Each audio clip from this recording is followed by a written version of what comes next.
शिवसेना एकनाथ शिंदे यांच्या पक्षाकडून राज्यसभेसाठी सोलापूरच्या प्राध्यापिका ज्योती वाघमारे यांना उमेदवारी देण्यात आली आहे।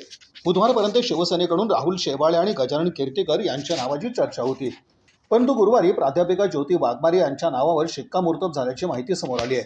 वाघमारे यांचं नाव राज्यसभेसाठी आल्यानं सोलापुरातून सर्व स्तरातून आनंद व्यक्त केला जात आहे।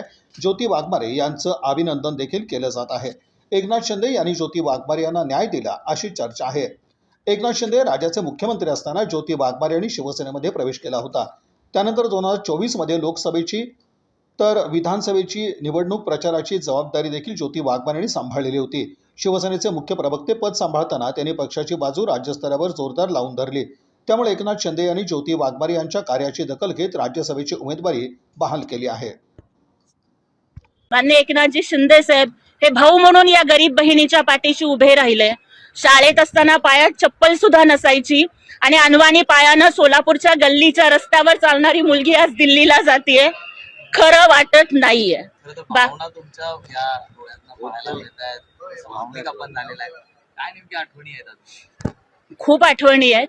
भावनिक एवढ्यासाठी की जेव्हा मी शिवसेनेमध्ये आले, आदरणीय एकनाथजी शिंदे साहेबांच्या नेतृत्वावरती विश्वास ठेवून मी प्रवेश घेतला।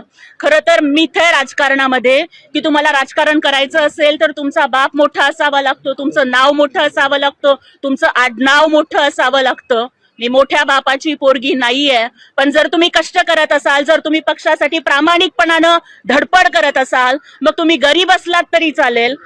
तुमच्यावरती मुख्य नेत्यांचं लक्ष आहे आणि एकनाथजी शिंदे साहेब हे न्याय देतात याचं उदाहरण आज त्यांनी संपूर्ण महाराष्ट्रापुढे आणि भारतापुढे घालून दिलंय।